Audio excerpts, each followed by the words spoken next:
Hallelujah. Hallelujah. I really thank each one of you for responding to the invitation. ஆகவே எங்களுடைய அழைப்புக்கு இணங்கி வந்திருக்கிற உங்கள் ஒவ்வொருவரையும் நாங்கள் அன்போடு வரவேற்கிறோம்.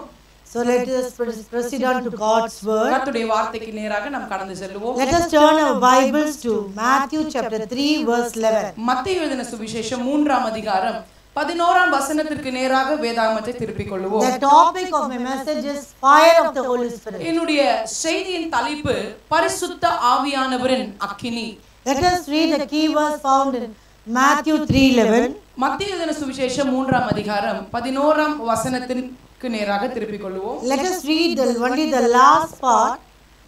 அதனுடைய கடைசி பகுதியை மாத்திரம் நாம் வாசிப்போம். He shall baptize you with the Holy Ghost and with fire. அவர் பரிசுத்த ஆவியினாலும் அக்கினியினாலும் உங்களுக்கு ஞானஸ்நானம் கொடுப்பார். The same verse is found in Luke 3:16. இதே வசனம் லூக்கா எழுதின சுவிசேஷம் 3ஆம் அதிகாரம் 16ஆம் வசனத்திலும் சொல்லப்பட்டிருக்கிறது. We need not read that verse. அதை வாசிக்க வேண்டிய அவசியமில்லை. John was talking about Jesus.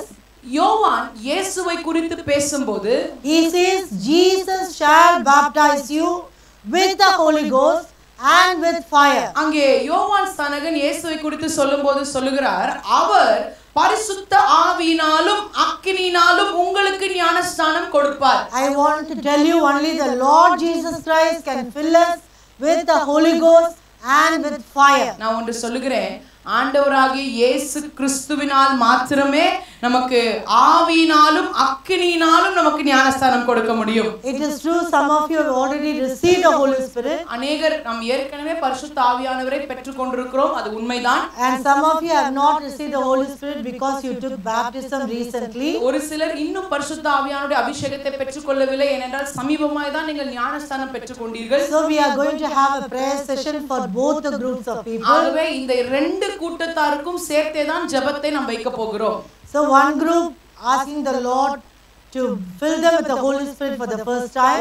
ஒரு குழுவினர் இப்பொழுதுதான் முதல் முறையாக ஆண்டவரே என்னை பரிசுத்த ஆவியின் அபிஷேகத்தினால் அபிஷேகியும் என்று ஜெபிக்கிற கூட்டம். And second group we are going to ask the Lord to renew, revive our spirit. அடுத்த குழுவினர் ஆண்டவரே பெற்றுக்கொண்ட அபிஷேகத்தை நாங்கள் உயிர்ப்பித்துக் கொள்ள புதுப்பித்துக் கொள்ள எங்களை இன்னும் அதிகமாய் நிரப்பும் என்று கேட்கிற கூட்டம். But not only that, we are going to ask the Lord to fill us with the fire of the Holy Spirit. அது மாத்திரமல்ல, ஆண்டவரே அக்கினி அபிஷேகத்தினால் எங்களை நிரப்பும் என்று இன்றைக்கு நாம் கேட்க போகிறோம். How many of you are really expectant to receive the baptism of the Holy Ghost and fire? எத்தனை பேர் இன்றைக்கு பரிசுத்த ஆவியின் அபிஷேகத்தை மாத்திரமல்ல, ஆண்டவரே அக்கினி அபிஷேகத்தை எனக்கு தாரும் என்று எத்தனை பேர் வாஞ்சிக்கிறீங்க? ஹalleluya. Because fire is one of the most powerful tools or symbols used in the Bible. ஏனென்றால் அக்கினி என்று சொல்லும்போது வேதாகமத்திலே பயன்படுத்தக்கூடிய பொருட்களிலே மிக முக்கியமான தன்மை உடையது இந்த அக்கினி, நெருப்பு. It is fire is the force of God's power. இந்த அக்கினி என்று சொல்லும்போது அது தேவனுடைய வல்லமையை அது காண்பிக்கிறதா இருக்கிறது. It represents His presence, judgment and purification. ஆண்டவருடைய பிரசன்னம், அவருடைய நியாய தீர்ப்பு, அவருடைய சுத்திகரிப்பை இந்த அக்கினி சுட்டி காண்பிக்கிறது. From the consuming fire of God's wrath, தேவனுடைய கோபத்தினால் வரக்கூடிய பட்சிக்கிற அக்கினி, from that to the refining fire that purifies hearts, அதிலிருந்து இருதயங்களை சுத்திகரிக்க கூடிய சுத்திகரிப்பின் அக்கினி. Scripture uses fire to convey deeper spiritual truths. ஆகவே வேதாகமம் இந்த அக்கினியை ஆழமான ஆவிக்குரிய சத்தியங்களை விளக்குவதற்கு உதாரணமாக காண்பிக்கப்படுகிறது. It is only the fire that gives us the power. இந்த அக்கினி தான் நமக்கு வல்லமையை கொடுக்கிறது. It is the fire that gives us a light for guidance. இந்த அக்கினி தான் நமக்கு வழிகாட்டுகிற தீபமாக மாறுகிறது. It is the fire that gives us a warmth. இந்த அக்கினி தான் நமக்கு ஒரு அனலை கொடுக்கிறது. Whenever we feel cold in our spiritual life, ஆவிக்குரிய வாழ்க்கையிலே குளிர்ந்து போன நிலையிலே நாம் இருக்கும்போது நம்மை அனல் மூட்டி எழுப்புகிறது இந்த அக்கினி. the fire of the Holy Spirit will come upon the cold soul and it will revive that soul. பரிசுத்த ஆவியானுடைய அபிஷேகம் இந்த வெதுவெதுப்பான நிலையில இருக்கக்கூடிய ஆத்மாவுக்குள்ளாக வரும்போது அது அனல் மூட்டி எழுப்பப்படுகிறது. It is the fire that transforms everything. ஆகவே அக்கினி எல்லாவற்றையும் மாற்றக்கூடிய தன்மை உடையது.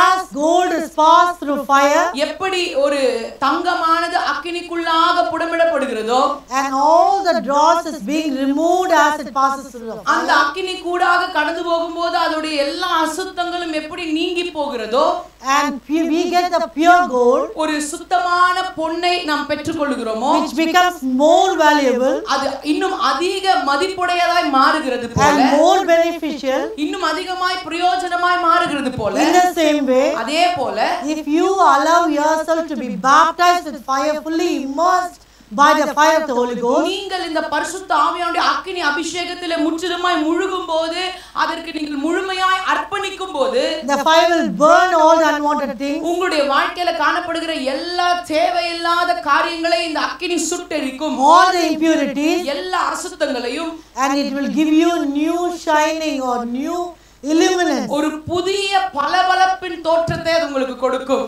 Hallelujah. How many of you want to shine for the Lord? எத்தனை பேர் ஆண்டவருக்காக பிரகாசிக்க விரும்புகிறீர்கள்? You know Isaiah 60 verse 1 says, arise and shine, for the light has come. ஏசாயா 60:1 இப்படியாக சொல்கிறது, எழும்பி பிரகாசி, உன் ஒளி வந்தது. Yesterday I was waiting in God's presence. நேற்று தினத்திலே தேவனுடைய சமூகத்தில் நான் காத்து கொண்டிருந்தேன். I was crying out to God, Lord, still I have not lived a fulfilled life. ஆண்டவரே, இன்னும் நான் முழுமையான ஒரு வாழ்க்கை வாழாததை போல எனக்கு இருக்கிறதே என்று கதறி கொண்டிருந்தேன். Lord, I am not shining the way I should shine for your glory. உம்முடைய நாமத்தின் மகிமைக்காக நான் எப்படி பிரகாசிக்க வேண்டுமோ அந்த பிரகாரமாக நான் இன்னும் பிரகாசிக்கவில்லையே என்று யோசித்தேன். Lord, just like John, I want to be a burning and shining light. ஆண்டவரே, யோவானை போல நானும் எரிகிற பிரகாசிக்கிற மகனாக மாற வேண்டும் என்று சொன்னேன். So Lord said, you have to go through the fire of the Holy Spirit, so that you can burn and shine for me. ஆண்டவர் சொன்னார், நீயும் அக்கினி அபிஷேகத்தின் உள்ளாக கடந்து போக வேண்டும், அப்பொழுதுதான் எனக்காக எரிந்து பிரகாசிக்க முடியும். So before I could prepare, I was asking the Lord for a theme for this meeting. ஆகவே இதை ஆயத்தம் பண்ணுவதற்கு முன்பதாக ஆண்டவரே இந்த கூட்டத்திற்கு ஒரு தலைப்பை தாரும் என்று நான் ஜெபித்துக் கொண்டிருந்தேன். But only this particular phrase was ringing in my ears. அப்போ இந்த குறிப்பிட்ட வாக்கியம் மாத்திரம் தான் என்னுடைய செவிகளை ரிங்காரமிட்டுக் கொண்டிருந்தது. Fire of the Holy Spirit. பரிசுத்த ஆவியானுடைய அக்கினி. The Lord said, I am going to send down my fire upon my people. என்னுடைய ஜனத்தின் மேலே என்னுடைய அக்கினி அபிஷேகத்தை நான் ஊற்ற போகிறேன் என்று ஆண்டவர் சொன்னார். They will not be the same again. இனி அவர்கள் இருந்த பிரகாரமாக இருக்க போவதில்லை. Their character will change. அவருடைய குணாதிசயங்கள் மாறும். Their passion will change. அவருடைய விருப்பங்கள் மாறும். Their ministry will change. அவருடைய ஊழியம் மாறும். How many of you are willing? எத்தனை பேர் ஆயத்தமா இருக்கீங்க? Hallelujah. Hallelujah. You will get new zeal. புதிய ஒரு வைராக்கியம் வரும். And you will get new burden, new love. ஒரு புதிய பாரம் வரும், புதிய அன்பு வரும். So let us see the Hebrew meaning of the fire of the Holy Spirit. பரிசுத்த ஆவியானுடைய அக்கினிக்கு எபிரேய பாஷையில் இருக்கக்கூடிய பதத்தை பார்ப்போம். We know that fire means ish in Hebrew. எபிரேய பாஷையில அக்கினி என்று சொல்லும்போது ஈஷ் என்று சொல்லப்படுகிறது. Aleph and Sheen. Aleph and Sheen. Aleph means God. Aleph என்று சொன்னால் தேவன். Sheen means devourer. ஷீவ் என்று சொன்னால் விழுங்கக்கூடியவர். So fire means, the Hebrew meaning of fire is, அப்போ அக்கினி, எபிரேய பாஷையில அக்கினி என்ற வார்த்தைக்கு அர்த்தம் என்ன? God devours the dross in our lives. கர்த்தர் நம்முடைய வாழ்க்கையில் இருக்கிற அசுத்தங்களை விழுங்கி விடுகிறார். Hallelujah. Hallelujah. He removes the dross. அதை முற்றிலுமாய் அகற்றி விடுகிறார். So we know about Holy Spirit in Hebrew. பரிசுத்த ஆவியானவருக்கு எபிரேய பாஷையில சொல்லப்படுகிற வார்த்தை தெரியும். Ruach. Ruach means speed, spirit, wind or breath. ரூவாக் என்ற வார்த்தை அதற்கு காற்று, சுவாசம், ஆவி என்ற அர்த்தம். Ruach means spirit, wind and or breath. ரூவாக் என்று சொல்லும்போது காற்று, ஆவி அல்லது ஜீவன், சுவாசம் என்ற அர்த்தம். Ha Kodesh means ஹா கொடேஷ் என்றால் the holy. பரிசுத்தமானது. So when I say fire of the Holy Spirit, அப்போ பரிசுத்த ஆவியின் அக்கினி என்று நான் சொல்லும்போது Ish, Ruach and what else?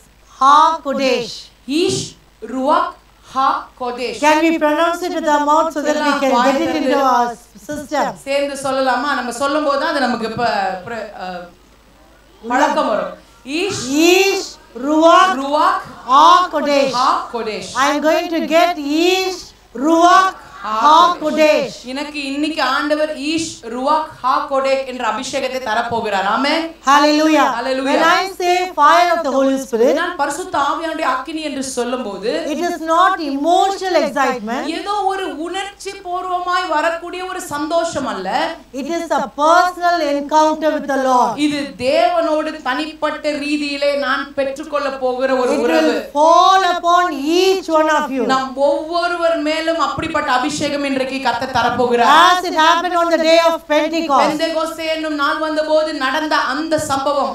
It is not an emotional experience when somebody sings a chorus very fast and we get the Holy Spirit. It's not like that. யாரோ ஒரு உற்சாகமாக ஒரு வேகமான மியூசிக்கோட ஒரு பாடலை பாடும்போது நமக்கு வருகிற அந்த உணர்வு பூர்வமான ஒரு சந்தோஷம் அல்ல. It is not based on emotions. அது உணர்வு பூர்வத்தை சார்ந்தது அல்ல. It is a personal encounter. Hallelujah. தேவனோடு நமக்கு இருக்கிற ஒரு சந்திப்பு. How many of you are willing to experience a personal encounter with the Lord? எத்தனை பேர் ஆண்டவரோடு எனக்கு இப்படிப்பட்ட தனிப்பட்ட சந்திப்பு தேவை என்று எதிர்பார்க்கிறீர்கள்? ஆமென். Hallelujah. Hallelujah. So we are going to see the purposes of the fire of the Holy Spirit. இந்த பரிசுத்த ஆவியானுடைய அக்கினியின் நோக்கங்கள் என்ன என்று பார்க்க போகிறோம். First purposes, முதல் நோக்கம் fire for encouragement. நம்மை தைரியப்படுத்துவதற்காக கொடுக்கப்படுகிற அக்கினி.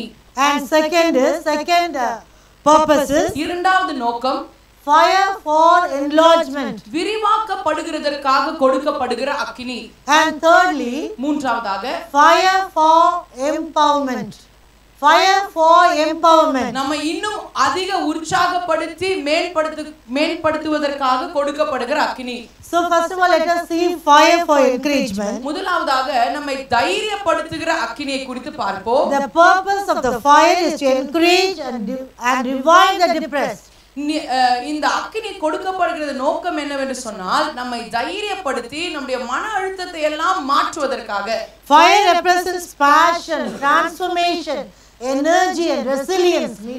இந்த அக்கினி பாத்தீங்கன்னு சொன்னா அது ஒரு மீளுகிற தன்மையை நம்முடைய விருப்பத்தை எல்லாம் மீள வைக்கிற ஒரு தன்மையை காண்பிக்கிறது. It transforms from one state to another state. ஒரு நிலையிலிருந்து இன்னொரு நிலைக்கு நம்மை கொண்டு போகிறது. And even a small flame can light up the darkest night. ஒரு சின்ன வெளிச்சம் கூட, ஒரு சின்ன நெருப்பு ஒரு இருளையே வெளிச்சமாய் மாற்றுகிறது. Fire symbolizes the drive and determination that fuels you to keep you going. இந்த அக்கினியானது உங்களை தொடர்ந்து முன்னேறி செல்வதற்கு ஒரு உந்துகோலாய் மாறுகிறது. So encouragement through fire indicates that our inner flame, which has purpose, passion and values, helps us to keep moving even in difficult times. அப்பொழுது இந்த தைரியப்படுத்துகிற அக்கினி என்றால் என்னன்னா, வாழ்க்கையில கஷ்டமான சூழ்நிலைகளிலும் நம்முடைய தீபத்தை அணையாமல் எரிய விட்டு கொண்டு நம்மை தொடர்ந்து முன்னேறி செல்ல ஒத்தாசையா இருக்கிறது. So encouragement through fire teaches us to emerge with clarity and strength. அப்போ நம்முடைய இந்த தைரியப்படுத்துகிற அக்கினியானது இன்னும் நாம் தெளிவாக நல்ல தைரியத்தோடு முன்னேறி செல்ல நமக்கு உதவி செய்கிறது. So the first example I can see is Jeremiah. முதல் உதாரணமாக நான் காண்பித்து காட்ட விரும்புகிறவர் எரேமியா. We are going to see the life of Jeremiah the prophet from Jeremiah 20 verse 9 last part. எரேமியா 20ஆம் அதிகாரம் 9ஆம் வசனத்தினுடைய கடைசி பகுதியிலிருந்து எரேமியா தீர்க்கதரிசி எரேமியாவுடைய வாழ்க்கையில் நடந்த சம்பவத்தை பார்க்க போகிறோம். And last part of it says, அதோட கடைசி பகுதி இவ்வண்ணமாய் சொல்கிறது, but his word was in my heart as a burning fire, shut up in my bones, and I was weary with forbearing and I could not stay. Last part, read it. ஆனாலும் அவருடைய வார்த்தை என் எலும்புகளில் அடைபட்டு எரிகிற அக்கினியைப் போல் என் இருதயத்தில் இருந்தது. அதை சகித்து இளைத்து போனேன், எனக்கு பொறுக்க கூடாமற் போயிற்று. Jeremiah's heart was full of burning fire. என்னுடைய இருதயம் எரிகிற அக்கினியினால் நிறைந்திருந்தது என்று எரேமியா சொல்லுகிறார். So under the topic fire for encouragement, இந்த தைரியப்படுத்துகிற அக்கினி என்ற தலைப்பின் கீழாக in the life of Jeremiah, எரேமியா தீர்க்கதரிசியுடைய வாழ்க்கையிலே I can see 2 points. ரெண்டு குறிப்புகளை நான் பார்க்க முடிகிறது. One is Jeremiah's condition before the fire. ஒன்று, இந்த அக்கினிக்கு முன்பதாக எரேமியாவுடைய நிலை என்ன? And secondly, இரண்டாவதாக Jeremiah's confession after the fire. இந்த அக்கினிக்கு பிறகு எரேமியாவுடைய அறிக்கை என்னவா இருந்தது? Condition before the fire and confession after the fire. அக்கினிக்கு முன்பதாக இருந்த எரேமியாவுடைய நிலைமையும் அக்கினிக்கு பின்பதாக எரேமியாவுடைய அறிக்கையும் பார்க்க போகிறோம். If you read Jeremiah chapter 19, last part, we are not going to read those verses. எரேமியா 19ஆம் அதிகாரம் Last verse and கடைசி வசனத்துடைய கடைசி பகுதியை பார்ப்பீர்கள் என்றால் chapter 20, second verse, எரேமியா 20 இரண்டாம் வசனத்தை பார்ப்பீர்கள் என்றால் we can see that Jeremiah was so depressed. எரேமியா அங்கே மிகவும் மன அழுத்தத்திற்குள்ளாக இருந்ததை நம்மால் பார்க்க In முடிகிறது. Jeremiah chapter 19, last verse, because he prophesied against a nation, ஒரு தேசத்துக்கு விரோதமாக கர்த்தருடைய வார்த்தையை தீர்க்கதரிசனமாய் சொன்ன காரணத்தின் நிமித்தமாய் he was smitten and put in the stocks in verse 2 of chapter 20. அவர் அடிக்கப்பட்டு ஒரு காவல் கிடங்கிலே வைக்கப்பட்டிருந்தார் என்று 20ஆம் அதிகாரம் 2ஆம் வசனத்திலே பார்க்கிறோம். So Jeremiah's condition before the fire was depression. ஆகவே இந்த அக்கினிக்கு முன்பதாக அவருடைய நிலைமை என்னவென்றால் முற்றிலும் மன அழுத்தத்திற்குள்ளாக இருந்தார். Dear sisters, have you come to God's house with so much of depression and oppression of the enemy? The word of God is for you. அருமையான சகோதரிகளே, இந்த மாலை வேளையில கர்த்தருடைய சமூகத்திலே மிகவும் மன அழுத்தத்தோடு சோர்வோடு பிசாசுடைய பிரச்சனைகளினாலே மன அழுத்தத்தோடு இங்கே வந்திருக்கிறீங்களா? கர்த்தருடைய வார்த்தை உங்களுக்கு நேராக வருகிறது. As you hear the word of God, tell unto the Lord, I need the fire so that all my depression can be removed. கர்த்தருடைய வார்த்தை கேட்டுக்கொண்டிருக்கிற இந்த நேரத்தில் ஆண்டவரிடத்துல கேளுங்க, ஆண்டவரே இந்த அக்கினி அபிஷேகத்தை எனக்கு தாங்க, என்னுடைய மன அழுத்தத்தை எல்லாம் நீக்கி போடுங்க என்று கேளுங்க. And Jeremiah 20 verse 2 we read, Pashur smote Jeremiah and put him in the stocks just because he prophesied. இங்கே பஸ்கூர் எரேமியாவை அடித்து எரேமியா தீர்க்கதரிசனம் சொன்ன ஒரே காரணத்தின் நிமித்தம் அவரை துன்புறுத்துகிறார். And in verse 8 we read, Jeremiah is speaking out of depression, for since I spoke, I cried out, I cried violence and spoil, because the word of the Lord was made a reproach unto me and a derision daily. நான் கூறின கர்த்தருடைய வார்த்தை நாள்தோறும் எனக்கு நிந்தையும் பரியாசமும் ஆயிற்று என்று சொல்லி அவர் பேசினது முதற்கொண்டு அவர் கதறுகிறதை பார்க்கிறோம். In verse 9 he went to that extent, he says, I will not make mention of him nor speak anymore in his name. நான் அவர் எவ்வளோ மன அழுத்தம் ஆயிட்டாருன்னா அவர் சொல்றாரு, இனி அந்த நாமத்தினாலே நான் ஒன்றையும் பேச போவதில்லை, அந்த வார்த்தையை நான் கூற போவதில்லை என்று சொல்லுகிறார். But right time we can see that the burning fire came upon Jeremiah. ஆனால் அந்த நேரத்தில் அந்த சரியான நேரத்தில் கர்த்தருடைய தைரியப்படுத்துகிற அக்கினியானவர் அங்கே எரேமியாவுடைய வாழ்க்கையில இடைப்பட்டார். And secondly we see the Jeremiah's confession after the fire. இரண்டாவதாக இந்த அக்கினிக்கு பிறகு எரேமியாவுடைய அறிக்கை எப்படியாய் மாறினது என்று பார்ப்போம். And it became, the depression became declaration. இங்கே எவ்வளவு மன அழுத்தத்தில் இருந்தாரோ அவ்வளவும் இப்பொழுது பிரகடனம் பண்ணுகிறார். See Jeremiah 20 verse 11. 20:11 பாருங்கள். But the Lord with me is a terrible one. கர்த்தரோ பயங்கரமான பராக்கிரமசாலியா என்னோடு இருக்கிறார். Hallelujah. Hallelujah. Once you receive the fire of the Holy Spirit, your confession will change. பரிசுத்த ஆவியானவருடைய அக்கினி அபிஷேகத்தை பெற்றுக்கொண்ட பிறகு உங்களுடைய அறிக்கை எல்லாம் மாறிவிடும்.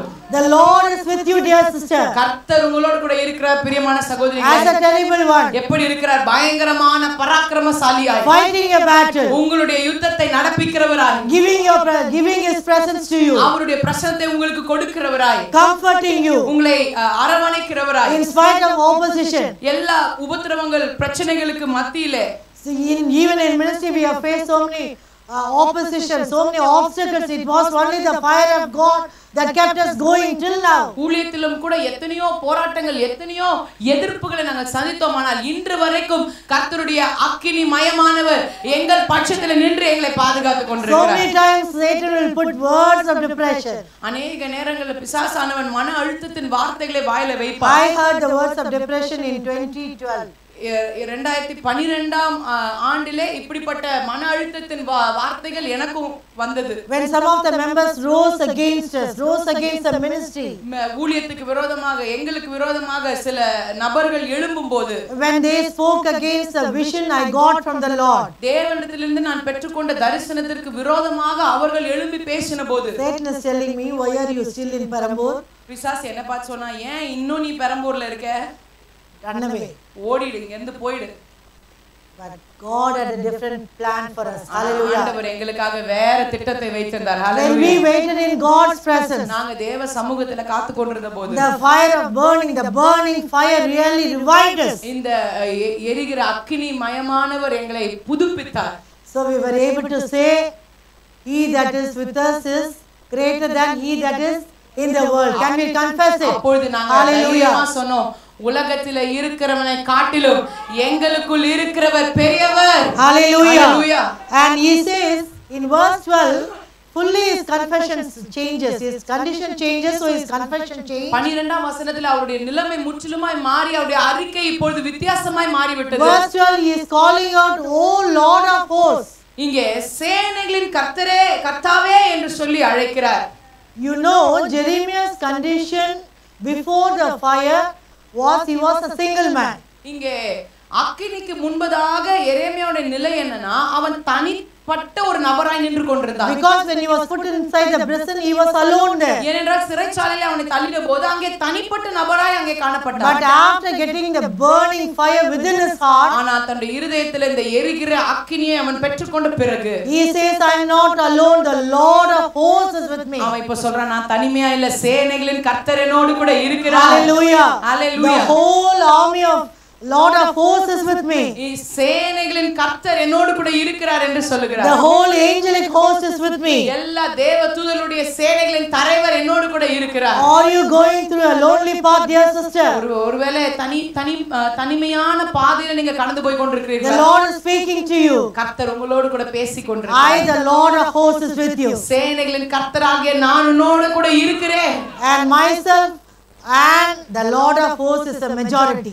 நானும் சேனைகளின் கர்த்தரும் என்னோடு கூட இருக்கும்போது நாங்கள் தான் பெரும்பான்மை. ஆமென். Hallelujah. Hallelujah. And he also confesses in verse 13, 13ஆம் வசனத்துல ஒரு காரியத்தை அறிக்கை செய்கிறார். the Lord had delivered the soul of the poor from the hand of evildoers. அவர் எளியவனுடைய ஆத்துமாவை பொல்லாதவர்களின் கைகளுக்கு தப்புவிக்கிறார். So this is the declaration of Jeremiah after the fire. எரேமியா இந்த அக்கினியை பெற்றுக்கொண்ட பிறகு பிரகடனம் பண்ணுகிற வார்த்தைகள் இவைகள். I want to tell you, Jeremiah was about to quit. எரேமியா ஏறக்குறைய போத ஆண்டவரை நான் நிறுத்தி விடுகிறேன் என்ற நிலைக்கு வந்து விட்டார். But the fire of God stirred him up. ஆனால் கர்த்தருடைய பரிசுத்த அக்கினி அவரை மீண்டுமாக உயிர்ப்பித்தது. How many of you have said in your houses, it's enough, Lord. Enough, Lord, take away my life. You would not have said that, because if he fulfills that wish, that's all, we are gone. எத்தனை பேர் உங்க வாழ்க்கையில, தனிப்பட்ட வாழ்க்கையில, போத ஆண்டவரே, இன்னும் நான் ஏன் உயிரோடு இருக்கேன், என்னை எடுத்துக்கொள்ளுங்க ஆண்டவரே அப்படின்னு கேட்டீங்களான்னு தெரியல. ஆனா கர்த்தர் அதை செஞ்சிருந்தாருன்னா இன்னத்துக்கு நீங்க இருந்திருக்க மாட்டீங்க. I want to tell you, before the fire, Jeremiah wanted to quit. இந்த அக்கினிக்கு முன்பதாக எரேமியாவுக்கு போதும், நான் நிறுத்திடுற ஆண்டவரே என்ற நிலையில் தான் அவர் இருந்தார். But after the fire, he could not be quiet. ஆனால் அக்கினியை பெற்ற பிறகு அவரால் சும்மா இருக்க முடியவில்லை. Note the phrase quit and quiet. இங்க விடுறது அந்த ஆங்கிலத்துல பாருங்க, quit, quiet, ரெண்டு வார்த்தை. Not quiet. Quit and not quiet.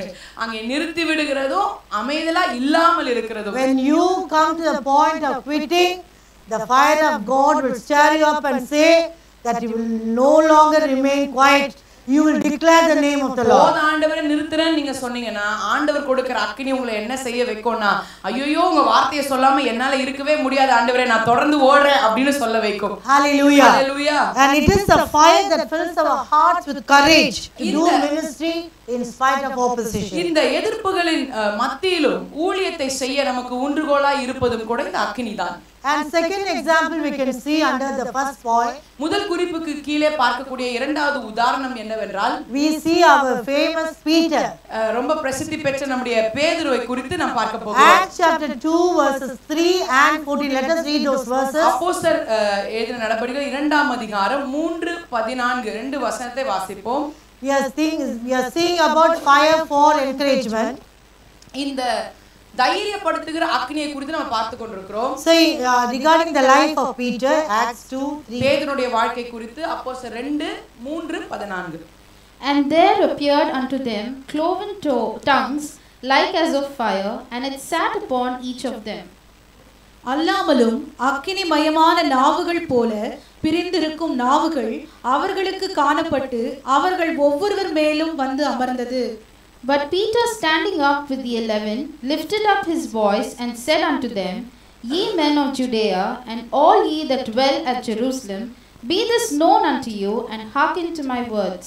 அப்பொழுது பேதுரு 11 கூட அவர்களை நோக்கி உரத்த சத்தமாய், யூதர்களே, எருசலேமில் வாசம் பண்ணுகிற ஜனங்களே, நீங்கள் எல்லாரும் அறிந்து கொள்வீர்களாக, என் வார்த்தைகளுக்கு செவி கொடுங்கள். When you compare this, he was standing with 11 and was declaring the gospel to the people when he received the fire of the Holy Spirit.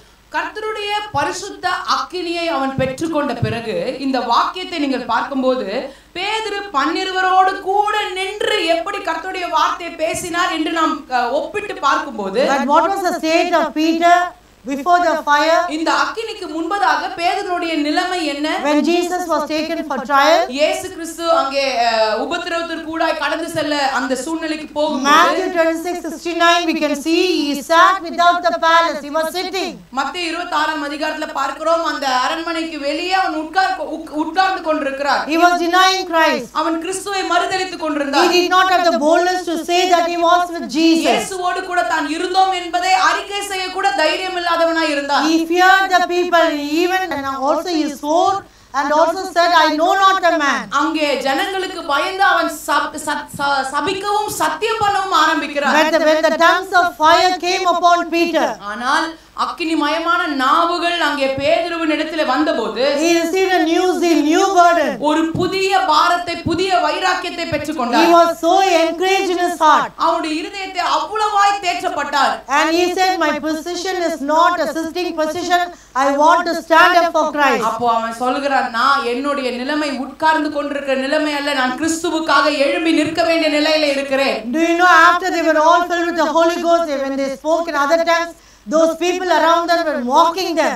அவர்கள் பரிசுத்த ஆவியானவரால் நிரப்பப்பட்டு வெவ்வேறு பாஷைகளை பேசினபோது சுற்றி இருந்தவர்கள் எல்லாம் அவர்களை பரியாசம் பண்ணினார்கள். They said, these men are full of wine. இப்போ இவங்க குடித்து வெறித்திருக்கிறார்கள் என்று சொல்கிறார்கள். Then at once Peter stood up. அப்பொழுதுதான் பேதுரு எழுந்து நிற்கிறார். He was so encouraged in his heart to stand up for Christ, and he said, and he also encouraged the other 11 so that they also stood along with Peter. கர்த்தருக்காக எழும்பி நிற்கிற ஒரு மன தைரியத்தை பேதுரு பெற்றுக்கொண்டது மாத்திரமல்ல, தன்னோடு கூட மற்ற 11 பேரையும் எழுந்து நிற்கும்படியாய் செய்கிறார். And not only that, he was encouraging the people there over there, saying, we are only fulfilling the prophecy said by Joel. அது மாத்திரமல்ல, யோவேல் தீர்க்கதரிசினால் சொல்லப்பட்ட தீர்க்கதரிசன வார்த்தைகள் இப்பொழுது நிறைவேறி கொண்டிருக்கிறது என்று சொல்லி ஜனங்களிடத்திலே தீர்க்கமாய் பேசினார். What does Acts 2:16-18 says? அப்போஸ்தலர் 2ஆம் அதிகாரம் 16 இருந்து 18 வசனங்கள் என்ன சொல்லுது? I will pour out my spirit upon all flesh. This was the prophecy of Joel. நான் மாம்சமான யாவர் மேலும் என் ஆவியை ஊற்றுவேன். இது யோவேல் தீர்க்கதரிசியினுடைய தீர்க்கதரிசன புத்தகத்தில் எழுதப்பட்ட வசனம். After the fire anointing,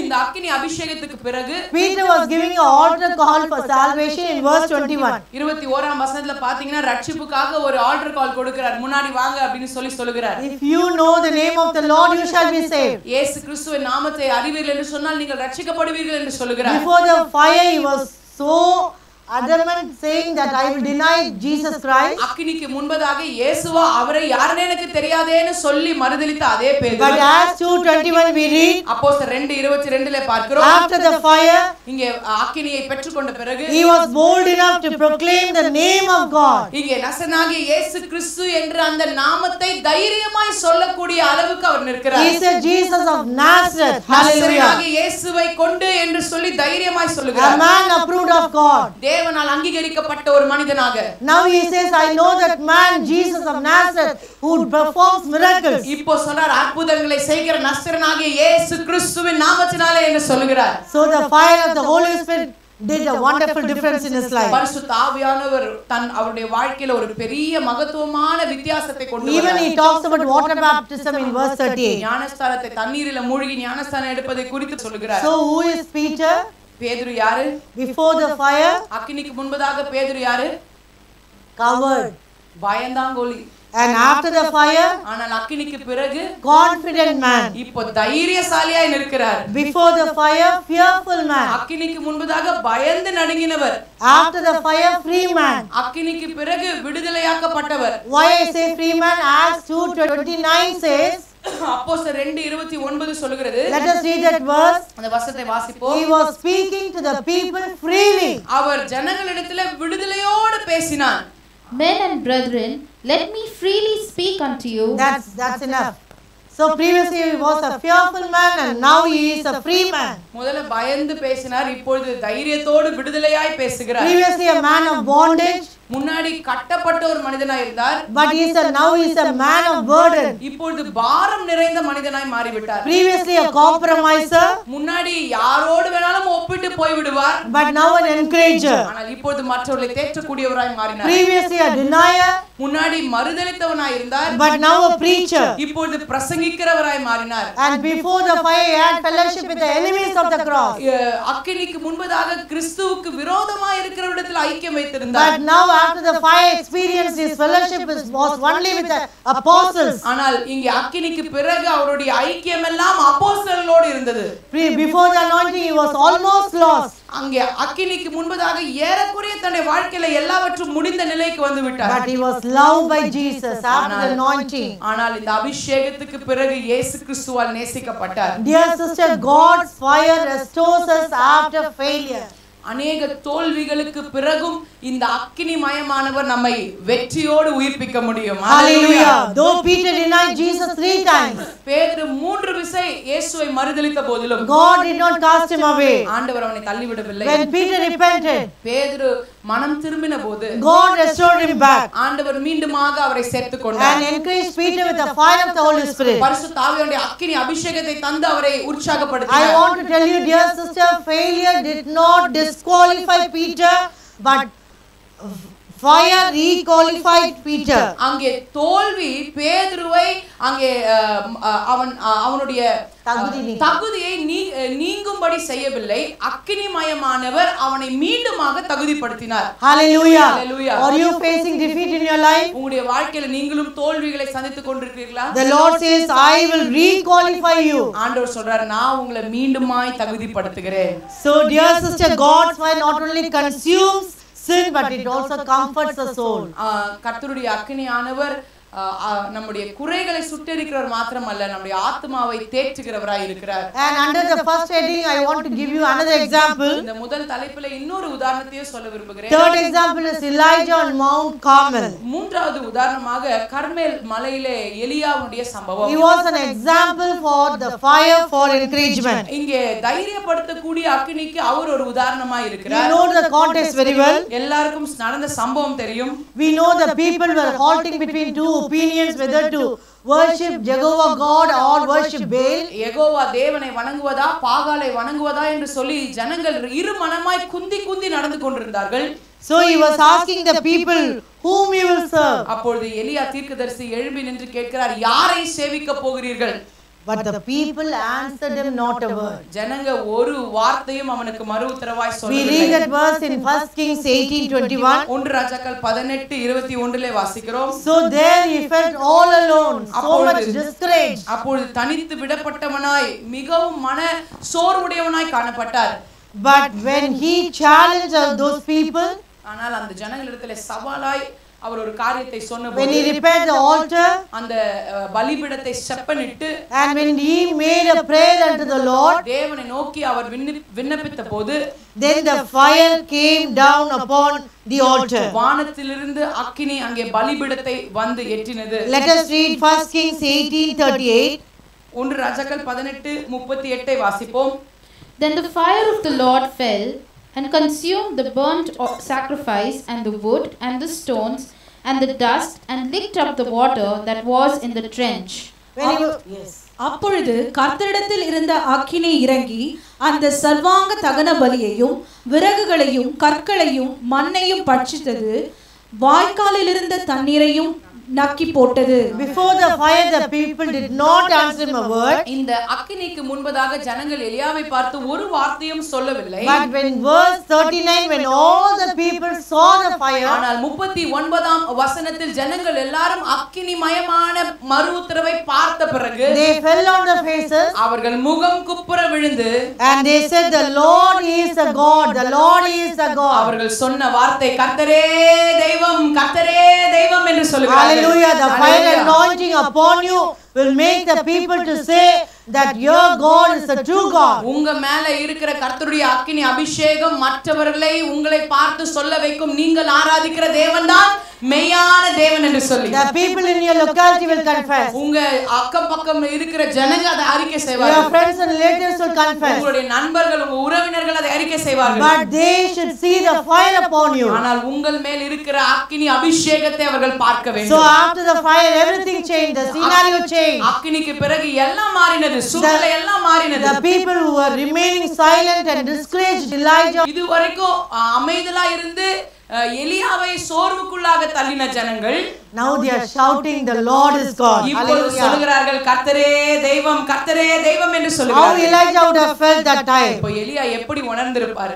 Now we can see the encouraging words of Elijah அப்போ இப்போ எலியா சொல்லுகிற உற்சாகமான telling வார்த்தைகளை unto the பாருங்க. people, go and kill those prophets. ஜனங்களை பார்த்து சொல்றார், பாகால் தீர்க்கதரிசிகள் எல்லாம் போய் கொன்று போடுங்கள் என்று And சொல்கிறார். they went and killed all the prophets. Hallelujah. தீர்க்கதரிசிகளையும் போய் அவர்கள் கொன்று போடுகிறார்கள். Hallelujah. Hallelujah. God can destroy the enemy when the fire of God comes upon us. கர்த்தருடைய பரிசுத்த அக்கினி மயமானவர் உங்கள் மேல் வரும்போது பிசாசானவனை சத்துருவை முற்றிலுமாய் முறியடிப்பீர்கள். That's what happened when Gideon and the 300 men had the torch in their hands. அதுதான் கிதியோனும் அவனோடு கூட இருந்த 300 பேரும் கையில தீவெட்டியோடு நிற்கும்போது நடந்த சம்பவம். They were not able to see the people, 301 people. They were not, enemies were not able to see the 301 people. அங்கே சத்துருக்கள் நின்று கொண்டிருந்த 301 ஜனங்களை பார்க்கவில்லை. They saw only the fire. அந்த Hallelujah. அக்கினியை மாத்திரம் அவர்கள் பார்த்தார்கள். As soon as they saw the fire, they killed themselves. அந்த அக்கினியை அவர்கள் பார்த்த உடனே அவர்களே தங்களுக்குள்ளே வெட்டுண்டு மடிந்து போனார்கள். Hallelujah. Hallelujah. Hallelujah. This is going to happen in Perambur. இதே சம்பவம் பெரம்பூரில் நடக்க போகிறது. So God's fire encouraged the prophet. அங்கே அக்கினியானது இந்த தீர்க்கதரிசியை உற்சாகப்படுத்தினது. God's fire revived the people of Israel. இந்த அக்கினியானது தேவனுடைய ஜனங்களை உயிர்ப்பித்தது. And secondly, we come to the second point, fire for enlargement. இரண்டாவது குறிப்புக்கு நேராக கடந்து போவோம். விரிவாக்கப்படுவதற்காக கொடுக்கப்படுகிற அக்கினி. For example, let us take the life of apostles. அப்போஸ்தலருடைய வாழ்க்கையை நம்ம உதாரணமாக பார்ப்போம் என்றால் Acts chapter 2 1 to 4, we know those verses very well. அப்போஸ்தலர் அதிகாரம் 1 லிருந்து 4 வசனங்கள் நன்றாக நமக்கு தெரியும். You want to know, you must know that your requirement when the fire will come down. இந்த அக்கினி வரும்போது உங்களுக்கு என்ன தேவை என்பதை நீங்கள் அறிந்து கொள்ள வேண்டும். When did the fire come upon the disciples? இங்கே சீஷர்கள் மேல் எப்பொழுது அக்கினி வந்தது? On the day of Pentecost. Pentecost என்னும் நாள் வந்தபோது. Let us read verse 1. ஒன்றாம் வசனம்.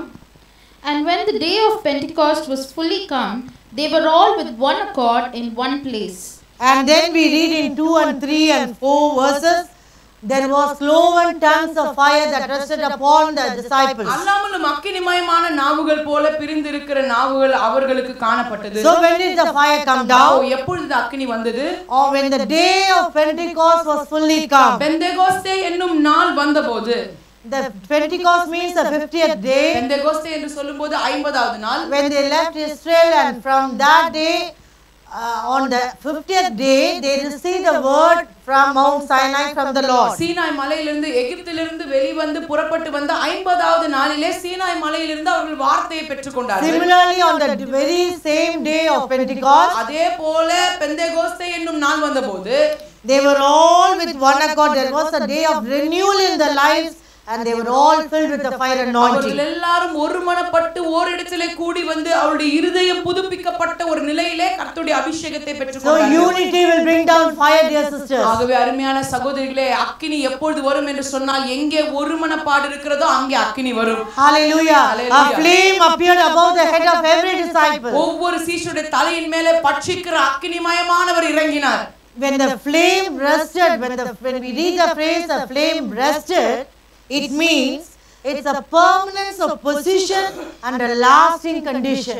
அவர்கள் வீடு முழுவதையும் நிரப்பிட்டு அங்கே அமர்ந்திருந்த ஒவ்வொருவர் மேலும் வந்து அமர்ந்தது என்ற வார்த்தை வந்தபோது அது என்னன்னா அந்த அக்கினிமயமானவர் அங்கே நிரந்தரமாக அவர்கள் மேல் இறங்கி விட்டார். So once you receive the fire anointing, அந்த அக்கினி அபிஷேகத்தை நீங்கள் பெற்றுக்கொள்வீர்கள் என்றால் you need to say, Lord, let it be permanent in my life. ஆண்டவரே இந்த அனுபவம் என்னுடைய வாழ்க்கையில நிரந்தரமான ஒரு அனுபவமாய் மாற வேண்டும். So but this fire brought enlargement. இந்த அக்கினி விரிவாக்கத்தை கொண்டு வந்தது. We can read those verses and we can find out. இந்த வசனங்களை வாசித்து நாம் அறிந்து கொள்ள முடியும். When we compare Acts chapter 2 verses 1 to 4, அப்போஸ்தலர் நடபடிகள் 2ஆம் அதிகாரம் 1 லிருந்து 4 வசனங்களையும் when we compare those verses with Acts chapter 2 verses 41 and 47, 41 47 ஆகிய இந்த ரெண்டு வசனங்களோடு ஒப்பிடும்போது after the fire came down, அக்கினி வந்த பிறகு then in verse 41 we read, they those that gladly received the word were baptized. வார்த்தையை சந்தோஷமா ஏற்றுக்கொண்டவர்கள் ஞானஸ்நானம் பெற்றார்கள். And you read that phrase in verse 41, the same day அன்றைய தினமே they were added unto them about 3,000 souls. ஏறக்குறைய 3000 பேர் சேர்த்து கொள்ளப்பட்டார்கள். One day 3,000 souls. ஒரே நாளிலே 3000 பேர் How ரட்சிக்கப்பட்டிருக்காங்க. many of you have faith? எத்தனை பேருக்கு அப்படிப்பட்ட ஒரு விசுவாசம் இருக்கிறது? When we go to the bigger place of worship, one day 3,000 souls at least. But that must happen only with the believers. Sheep will beget sheep. அங்கே நாமும் கூட இன்னும் விரிவான ஸ்தலத்துக்கு போகும்போது இப்படிப்பட்ட அற்புதம் நம்முடைய சபையில நடக்கும். எத்தனை பேர் விசுவாசிக்கிறீங்க? Hallelujah. 3000 பேர். ஆனா அந்த வேலையை செய்யறது யாரு? ஆடுதான் குட்டிகளை போடணும். Hallelujah. Hallelujah. The church is going to see a immense enlargement. சபையானது நீங்க நினைச்சு பார்க்க முடியாத அளவுக்கு ஒரு விஸ்தாரமான ஒரு சூழ்நிலைக்குள்ளாக போக போகிறது. Hallelujah. This is the vision God has given us. இந்த தரிசனத்தை தான் ஆண்டவர் எங்களுக்கு கொடுத்திருக்கிறார். Catch up the vision and pray for that. அந்த தரிசனத்தை பெற்றுக்கொண்டு ஜெபிங்க. For that we need fire anointing. அதுக்கு நமக்கு அக்கினி அபிஷேகம் தேவை. And in verse 47 also we read, 47ஆம் வசனத்திலும் இப்படி வாசிக்கிறோம். daily they were added to the church.